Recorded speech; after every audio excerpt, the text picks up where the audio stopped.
Hola muchachos, voy a resolver por este medio el ejercicio que teníamos pendiente de corrección.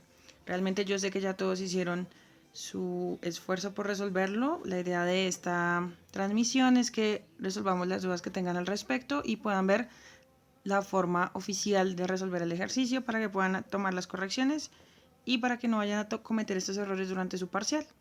El ejercicio era un intercambiador de tubos concéntricos. Básicamente tenían un fluido caliente que entraba a 90 grados, salía a 80 grados centígrados, y un fluido frío que iban a estar calentando que entraba a 20 grados centígrados por lo que llamamos nosotros el ánulo, esta área de acá. Exacto. Ambos son agua, es una ventaja que tenemos las propiedades del agua, nos daban las condiciones de la temperatura de ingreso y de salida del fluido caliente y únicamente la de ingreso del fluido frío. Nos daban el Reynolds del fluido frío y nos daban la velocidad del fluido caliente. Nos decían que las dimensiones de las tuberías es 1 pulgada y 3 pulgadas de diámetro interno y nos dan los espesores de pared. Ahora, lo primero que hay que analizar es que la transferencia que nos interesa, si este intercambiador lo construimos, realmente se da alrededor de la superficie del tubo interno, no del tubo externo. Entonces nos vamos a concentrar en esa transferencia de calor.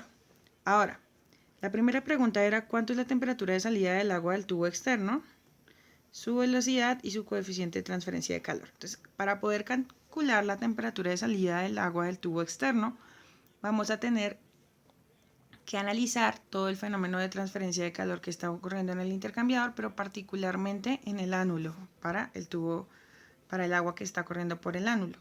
¿Qué sucede? Para poder calcular las temperaturas tenemos que acudir a nuestros balances de energía. Entonces vamos a pensar en el intercambiador.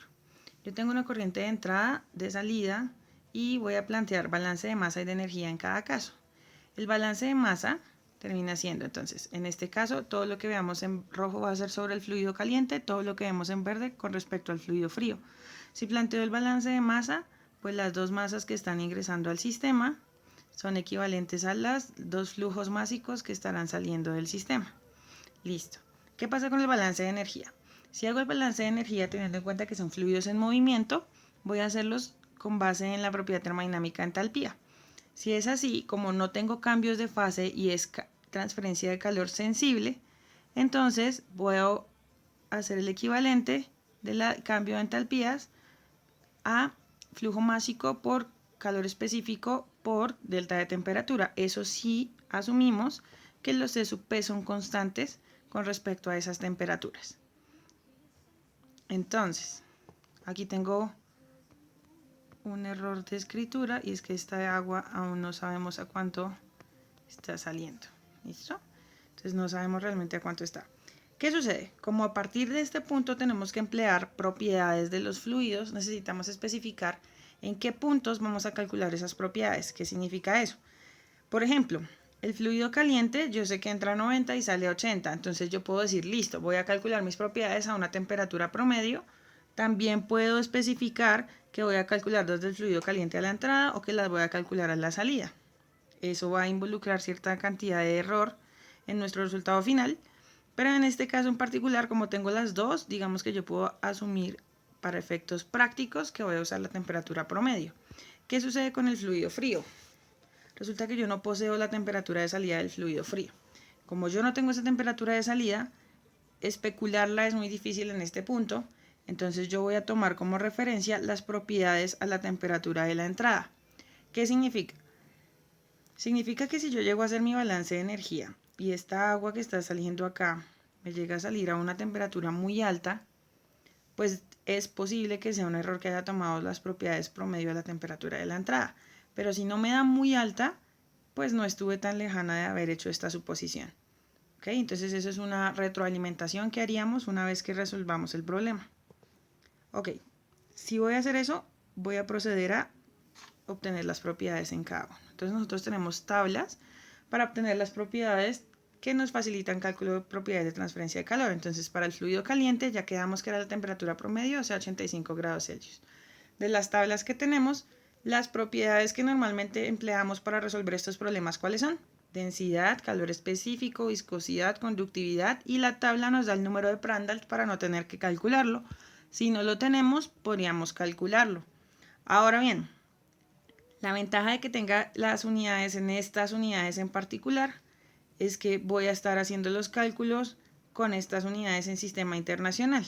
El único lío que debo tener o la precaución son los kilojoules que me aparecen aquí como parte de C sub P. Del mismo modo, calculo las del fluido frío. Estas son las del agua, ¿cuánto? A 20 grados centígrados. Las mismas propiedades. ¿Por qué? Porque todos los ejercicios los vamos a resolver siempre con esas propiedades. Ahora, ¿cuál es la diferencia entre el fluido caliente y el fluido frío? Entonces, analicemos geométricamente qué sucede. El fluido caliente va por el tubo. Si él va por el tubo, el área de flujo va a ser pi cuartos del diámetro al cuadrado. Calculado así, el área de flujo nos da 5.07 por 10 a la menos 4 metros cuadrados. Ojo, ¿cuál es el diámetro para todos los cálculos? Si este es el tubo, el diámetro interno del tubo interno. Ahora, ¿qué está pasando en el ánulo? ¿Qué está pasando en el ánulo? El ánulo tiene un área de flujo del fluido diferente. ¿Por qué? Porque si yo tuviera aquí hipotéticamente mis dos tuberías, tengo el diámetro externo de mi tubería interna y el diámetro interno de mi tubería externa. DI del tubo externo y este es DE del tubo interno. Mi fluido va únicamente por el área que encuentro entre las dos, es decir, por esta que les estoy señalando acá. Si eso es cierto, entonces el área de flujo es la diferencia entre ¿cuál? Entre el área que tengo contenida sobre esta superficie menos el área que me ocupa esta superficie. Y así podría determinar efectivamente por cuánta área se está moviendo el fluido. Esa área nos da 3.97 por 10 a la menos 3 metros cuadrados. Tengan cuidado, si hacen los cálculos en diámetro, tienen que restar 2 veces el espesor de pared. Si hacen los cálculos con radio, solo tienen que restarle al radio una vez el espesor de pared. Ahora, como el ánulo es un ducto que no es circular, calculamos siempre nuestros diámetros equivalentes. ¿Qué es el diámetro equivalente? Se calcula mediante 4 veces el área de flujo sobre el perímetro húmedo. En este caso el perímetro húmedo son estas dos superficies que yo estaba marcando aquí arriba. Esta superficie porque el fluido toca esta superficie y esta otra superficie porque el fluido también la toca. Entonces nos queda nuestra ecuación de esta forma y el diámetro equivalente para ese ánulo nos da 4.88 por 10 a la menos 2. Perfecto. Hasta ahí todo va bien. Ya calculamos, tenemos las propiedades y las características físicas del sistema. Entonces ahora sí resolvamos nuestras incógnitas. En nuestro balance de materia y de energía nos quedaron muchas incógnitas. ¿Cuáles eran? Particularmente que en ambos casos desconocemos los flujos másicos. Una vez tengamos los flujos másicos vamos a poder resolver el problema. Ellos siempre han sido nuestra incógnita. Entonces, ¿de dónde obtengo yo el flujo másico, por ejemplo, para el fluido caliente? Aplicando la ecuación de continuidad, yo puedo saber que el flujo másico es igual a la multiplicación de la densidad por el flujo volumétrico y sé que el flujo volumétrico es igual a la velocidad del fluido por el área de flujo. Obteniendo así que el flujo másico lo puedo calcular como densidad por área de flujo por velocidad, obteniendo finalmente mi flujo másico de fluido caliente. ¿Qué sucede en el fluido frío? En el fluido frío no nos dieron la velocidad, significa que vamos a tener que determinarla. ¿Determinarla a raíz de qué o a través de qué? Del número de Reynolds. Nos dieron el número de Reynolds. Entonces, yo analizo mi número de Reynolds y puedo despejar la velocidad del fluido. Cuando analizo me da una velocidad de 1.15 metros por segundo, bueno, 1.15 por 10 a la menos 1 metros por segundo, y al final, empleando la misma ecuación, obtengo finalmente el flujo másico del fluido frío. ¿Qué significa eso? Significa que ahora sí puedo hacer mi balance de energía porque ya conozco mis dos incógnitas que eran mis flujos másicos. Perfecto. Vamos a nuestro balance de energía. Si yo cojo mi balance de energía, mi duda o lo que voy a obtener principalmente de mi balance de energía es cuánto es el cambio de temperatura en mi fluido frío. Entonces, despejando ese delta T me da 14 grados centígrados. Eso significa que mi temperatura de salida del fluido frío, como entraba a 20, termina saliendo a 34 grados centígrados. Genial. Hasta ahí ya resolví cuáles preguntas de mi enunciado.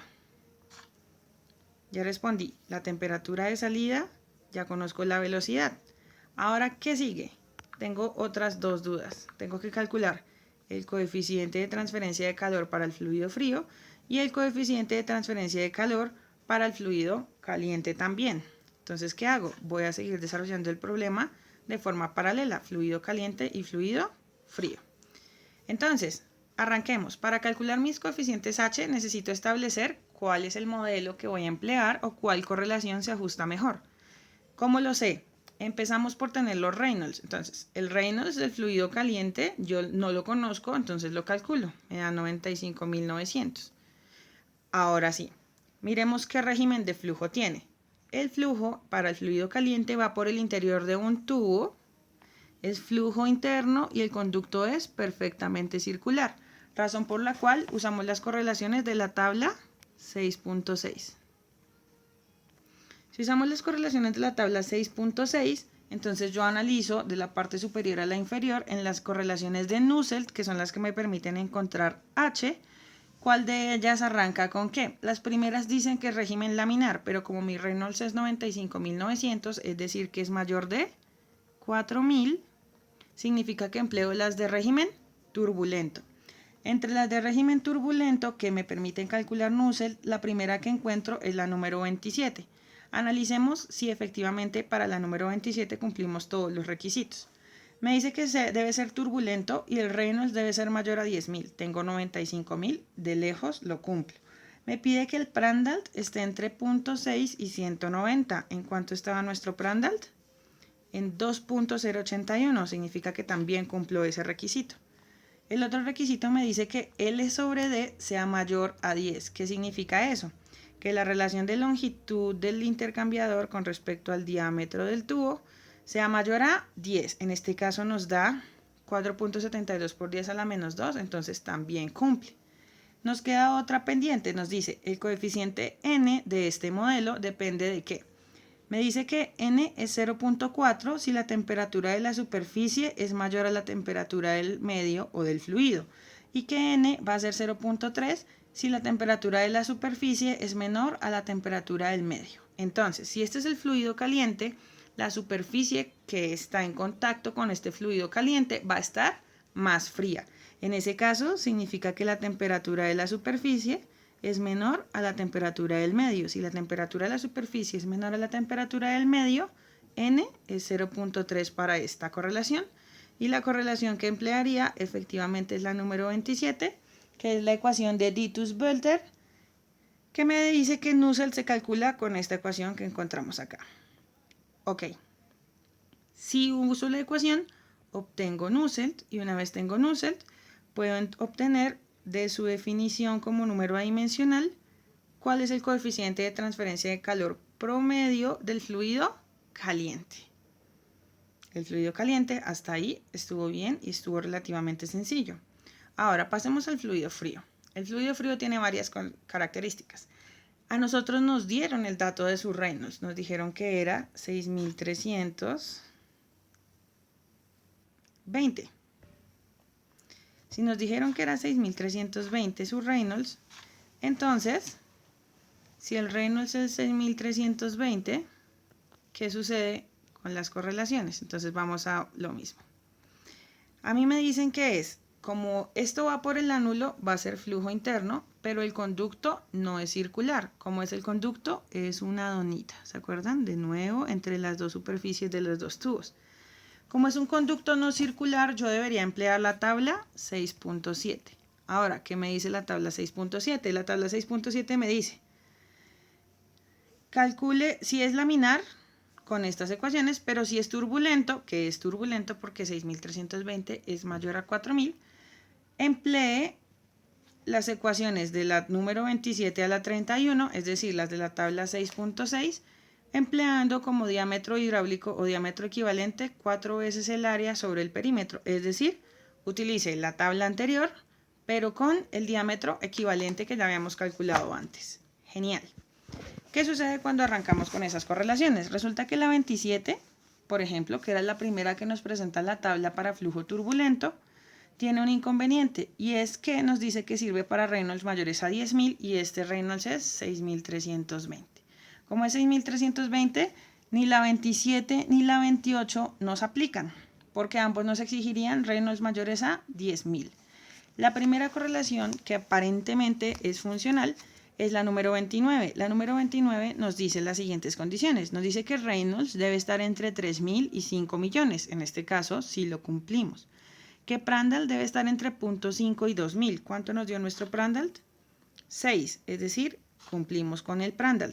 Ahora, cumplimos con Prandtl y la otra verificación es que L sobre D sea mayor a 10 y efectivamente L sobre 10 es mucho mayor a 10 y significa, me dice también que calcule el parámetro F de la correlación, este F que ustedes ven aquí, se calcule de las correlaciones 19 a 22 o del abaco de Moody. En este caso, pues como tenemos a la mano las correlaciones, miramos de cuál correlación puedo usar F. Pero por las condiciones puedo saber que la correlación número 29, que es la ecuación de Giniewski, nos aplica para este caso. Si aplico la ecuación de Giniewski necesito el factor de fricción y el factor de fricción turbulento que tiene Reynolds menor a 20.000, que es en nuestro caso, sería la ecuación número 20. Empleando esa correlación nos da con el Reynolds de 6.320 un F o factor de fricción de 3.54 por 10 a la menos 2. Introduciendo ese factor en la ecuación de Nusselt, obtenemos un Nusselt de 4.83 por 10 a la menos 1. Y, de nuevo, por su definición de Nusselt, puedo despejar el coeficiente promedio de transferencia de calor por convección y para el fluido frío termina siendo 6.02 por 10 a la menos 2 vatios sobre metro cuadrado Kelvin. Entonces, en conclusión, ya poseo mis dos coeficientes de transferencia de calor y eso significa que ya contesté, terminé de contestar el primer numeral de nuestro problema y el segundo. ¿Cuál es el último ejercicio? El último ejercicio es que me dice, analice cuánto sería la transferencia de calor en las condiciones de entrada del equipo y cuánto en las condiciones de salida. Vamos a volver a nuestros circuitos térmicos de siempre.